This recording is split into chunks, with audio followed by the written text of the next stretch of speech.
Kayo maya-maya lamang at bibigyan daan po muna natin ang ating Presidential Spokesperson Harry Roque kaugnay po sa mahalagang anunsyo. Secretary Roque, good morning po. Bigyan nyo na ako ng tenga, wala pa? Okay. Makakausap natin sa pagkakataong ito si Presidential Spokesperson Harry Roque upang pong magbahagi ng ilang mga importanteng kaganapan sa ating bansa. Kung ready na po si Secretary Roque. Secretary Roque, good morning po.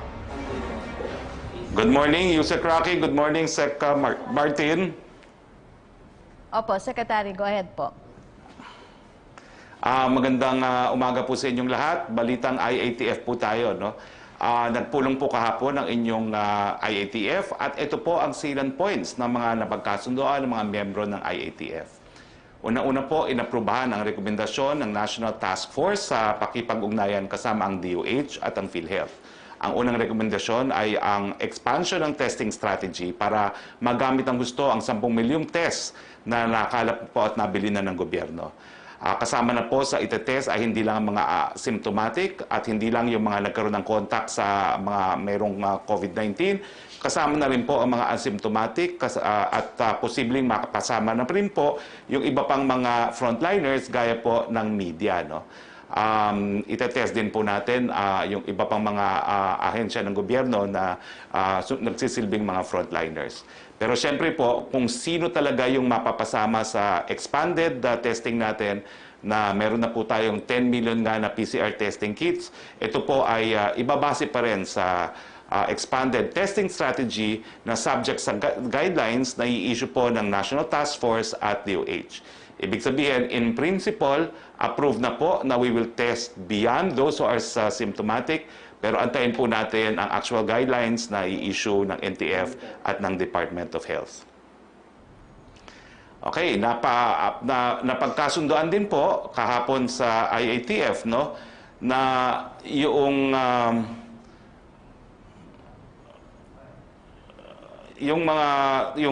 inadapt po nila yung desisyon ng Technical Working Group, no. Una-una, ito po para sa mga sports buff, no? Inaprubahan ng Philippine Sports Commission, Games Amusements Board, Department of Health, Joint Administrative Order, kung saan nakalagay ang guidelines para sa health-enhancing physical activities at sports sa panahon ng pandemya. Pinayagan po yung practice at conditioning ng basketball at saka ng football, sangayon po sa request ng PBA at ng ibang mga football association. At para naman po sa talagang gusto na po magsimba, pinayagan din po ang religious gatherings, no? Pero hanggang 10% lang po, no? At ito po ay epektibo sa July 10, 2020 sa areas na GCQ. Siyempre po sa areas na MGCQ, patuloy yung 50%. Magkakaroon muna po tayo ng dry run, no? Na 10%, ito mga darating na linggo, no? Pero yung 10% po na allowed na ang lahat ay magsisimula po yan ng July 10. Importante po na sundin natin ang mga minimum public health standards tulad ng social distancing, pagsusuot ng face masks at iba pa. Naaproban din po ang Phase 2 ng National Action Plan ng NTF. Ano po ba ang mga features nito, no?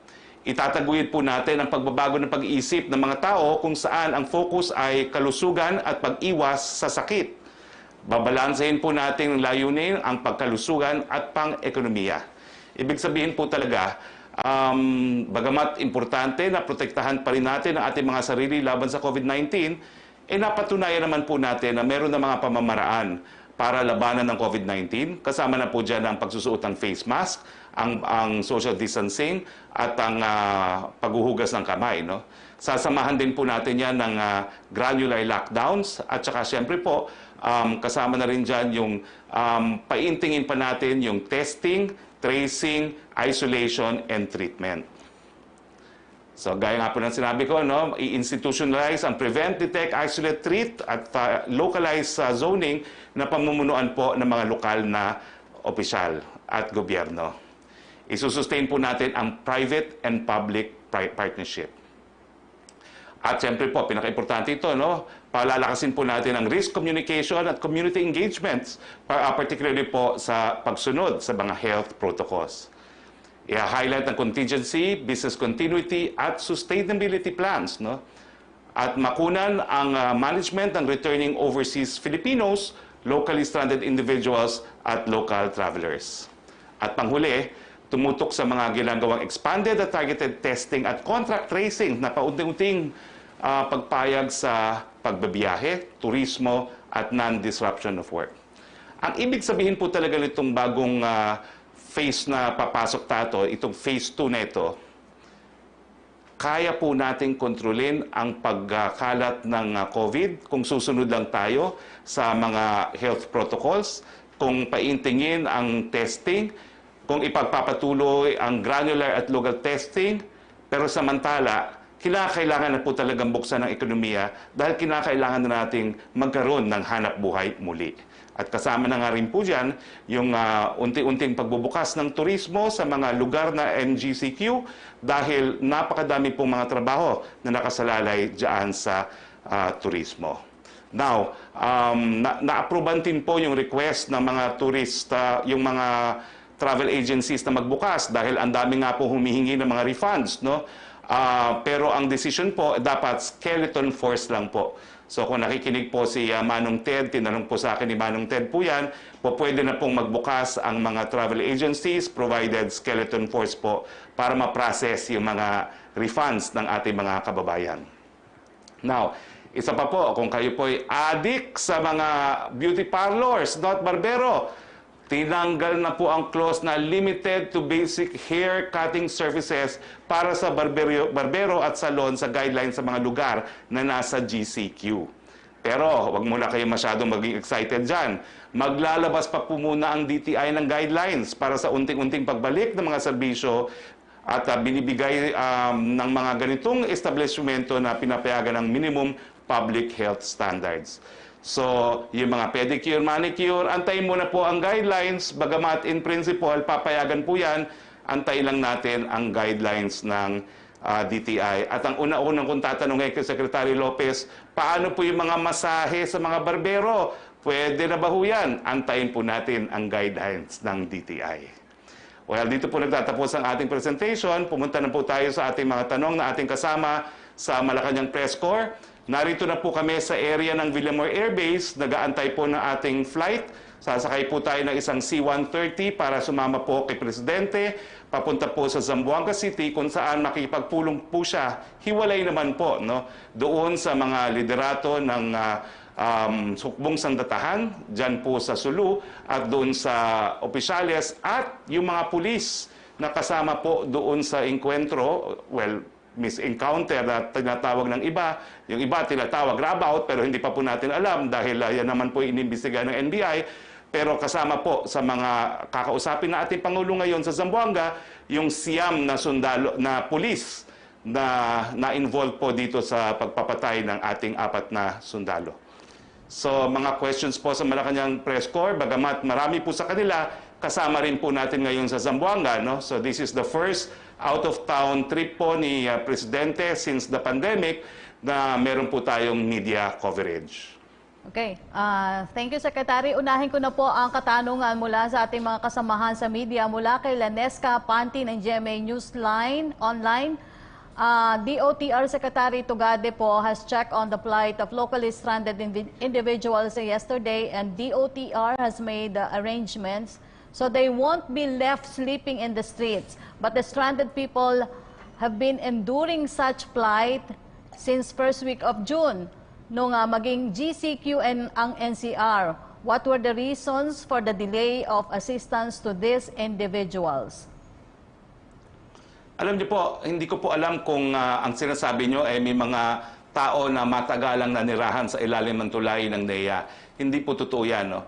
Mula po nagkaroon ng balita na may isang LSI na namatay po habang nag-aantay ng mga bus, nagkaroon na po tayo kaagad ng pulisiya na magbigay tulong po sa mga LSIs sa hindi lang po dito sa Pasay, sa kapaligiran ng NEA kung saan naroon tayo ngayon, kung hindi po doon sa mga areas kung saan ang mga bus stations. So hindi po totoo na nagtagal ang mga LSAs na walang tulong. Ang problema po, mas maraming mga LSIs dahil mas marami pong mga flights na nakakansela dahil hindi nga po tinatanggap ang mga flights nito sa iba't ibang mga LGUs kung saan sila papunta. Mula naman po kay Julie Aurelio na Inquirer, ang Pfizer and German biotech company BioNTech's potential COVID-19 vaccine has yielded positive data. Is the government open to buying other foreign-made COVID-19 vaccine if these are produced ahead of the vaccines being developed by the Philippines' 5 partners, which are all Chinese pharmaceutical firms? Nako, basta po meron ng gamot dyan sa COVID-19, basta may bakuna, ibebenta natin lahat ng ari-arian ng gobyerno para makabili po tayo para sa ating mga kababayan. Yan po ang paninindigan ni Presidente. Buhay muna bago ari-arian. Mula naman po kay Virgil Lopez ng GMA News Online, Army Chief Gilbert Gapay said that 2 female suicide bombers whom the Philippine Army has been hunting down have escaped possible capture due to the killing of soldiers by police in Jolo. Is there a reason to be concerned? Siyempre po, no? Dahil ibig sabihin, yung pinaplano ng mga teroristang yan na mambomba, po pwede mangyari, no? Kahit anong oras dahil hindi nga po sila napigilan ng mga napatay na kasundaluhan.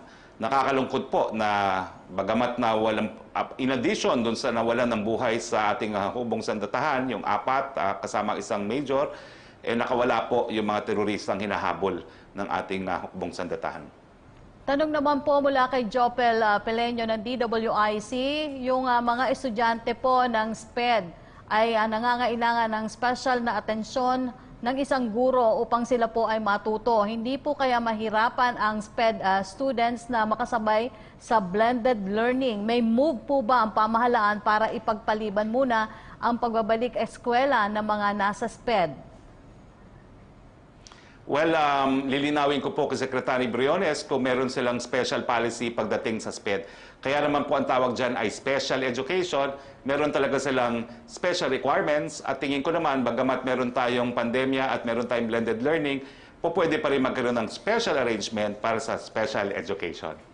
Mula naman po kay Chris Jose ng Remate Online, isinusulong po ni Senator Amy Marcos ang batas na gawing mandatory po ang work from home scheme kahit matapos na ang COVID-19 pandemic. Naniniwala po kasi ang senadora na hindi may babalik pa sa normal at magiging bahagi na ng buhay ng bawat Pilipino sa hinaharap ang pag-obserba sa social distancing at bagong hygiene standards. Suportado po ba ng Malacanang ang hakbang na ito ni Senator Marcos?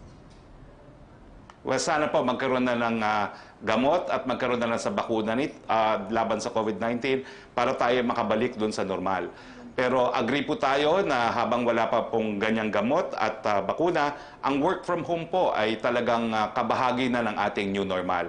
At hanggang ngayon naman po, bagamat binubuksan na natin ang ekonomiya, iniinganyo pa rin natin ang lahat na pwedeng magtrabaho mula sa kanilang mga tahanan. Hindi po nagbabago yon. Opo.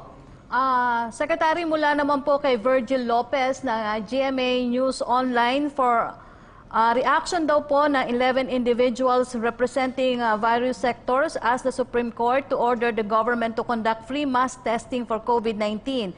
The petitioner said the omission of proactive and efficient mass testing violated human rights.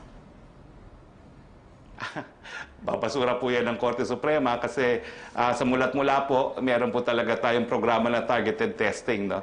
Ang problema po, nagsimula tayo, na nagsimula ang pandemya, iisa lang po ang laboratory natin. Ngayon, mahigit 70 na po ang ating mga laboratorio.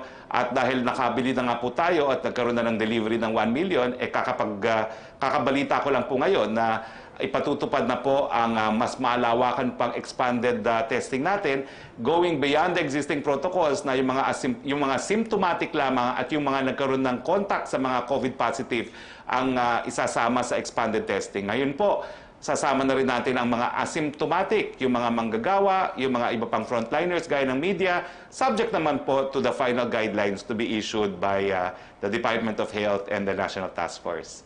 From So, Catherine ginagawa na po yan at talaga namang inantay lang natin na magkaroon ng mas maraming labs, inantay lang natin makabili ang DBM ng 10 million testing kits at tingin ko po ito in addition pa doon sa mga rapid testing kits na binibili natin. Opo, tanong naman po mula kay Catherine Valente. Secretary, meron pa po kayong 4 na questions dito mula sa MPC.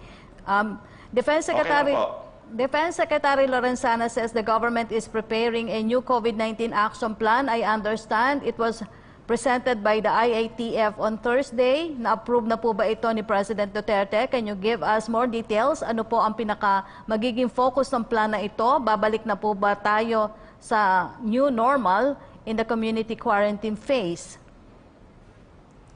Well, siguro po mahirap po masabi na makakabalik talaga tayo sa new normal. Pero ang importante po dito sa action plan, kinakailangan na nating buhayin ang ating populasyon. No? At the same time, lalabanan pa rin natin ang COVID-19. Kasi matapos po ang more than 100 days, alam na natin na unang-una, kinakailangan buksan na talaga ang ekonomiya. Marami po magugutom kung hindi natin bubuksan ang ekonomiya. Pangalawa, alam na rin po natin kung paano natin lalabanan ng COVID-19 sa pamamagitan ng mask, sa social distancing, paghuhugay ng kamay, at yung pagpapalawak nga ng testing, tracing, isolation, and treatment. No? At patuloy pa rin po ang paggamit natin ng lockdown, pero gagawin po natin itong localized at granular. So ito po ang bagong action plan. Kinakailangan mabuhay, pero kinakailangan magkaroon din ng buhay. Tanong po mula kay Joseph Morong regarding po sa President's trip to Holos, Zamboanga. What does he hope to accomplish and what will he tell the troops? Is he worried that the Sulu encounter may produce unnecessary tension? Well, unang-una po, nandun po siya para malaman kung ano nangyari. Pangalawa po, alam po niya na merong mga masasamang loob, lalo na doon sa parte na ating hukbong sandatahan, na ang feeling nila, naging biktima sila ng murder sa kamay na ating kapulisan. Nandun po ang presidente para magbigay assurance, no, na makakamit po ang katarungan. No? Kung meron nagkasala, mapaparusahan po dahil ganyan naman po ang administrasyon ni Presidente Duterte. No? Pero nandun po siya para ilif ang moral ng lahat ng kasundaluhan, ng kapulisan, dahil alam naman niya na kung may pagkakamali talaga, pwede namang iwasto po yan. No? At sisiguraduhin po niya na ito na po ang huling insidente na gaya nito sa kanyang administrasyon. No? So, pupulungin po niya na separately ang kapulisan at ang kasundaluhan. No? Tanong pa rin At po hindi mula ko kay... alam kung si Joseph Morong ay kasama, pero sinabi ko po sa Presidential Management Staff na kinakailangan talaga ibukas itong affair na ito for coverage ng media. So I look forward to working in Zamboanga with members of the Malacanang Press Corps. Ngayon lang po tayo mag-a-eyeball since quarantine. Tanong pa rin po, Secretary, kay Joseph Morong, if guidance daw po on the movement of people in GCQ to MGCQ within MGCQ. MGQC. Kailangan po... Nagtuluhan na ako dyan. MGCQ, wala pong problema yan. Kung kailangan pa daw po GCQ to ng... MGCQ, kapag ka po ay APOR. Kung kailangan pa daw po ng travel authority and medical certificate. Well, ako po, kumuha ko ng travel authority at saka medical certificate. At maski kasama po ako ni Presidente, meron po kami palaging medical certificate at kumukuha rin po ako ng travel authority. Madali lang naman po ang proseso. Basta meron kayong health certificate, binibigyan naman po kayo ng kapulisan. At dun lang po yan sa lokal na kapulisan na kukunin. So, hindi po yan time-consuming.